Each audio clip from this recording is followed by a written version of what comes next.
સુરતના સુવાલી રોડ પર એક ટ્રક ચાલકે પોતાનું વાહન રસ્તાની બાજુમાં સુરક્ષિત રીતે મૂકવાને બદલે મુખ્ય માર્ગ પર જ પાર્ક કરી દીધું હતું.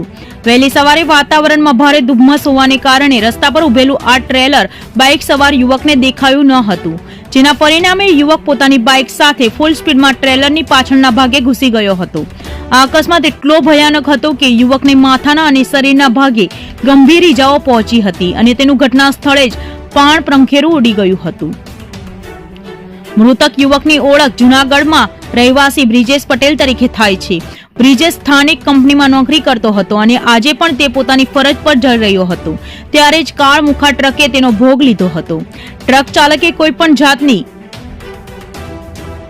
ઇન્ડિકેટર કે પાર્કિંગ લાઇટ ચાલુ રાખ્યા વિના વાહન રસ્તા પર છોડી દીધું હતું, જે આ અકસ્માતનું મુખ્ય કારણ બન્યું છે.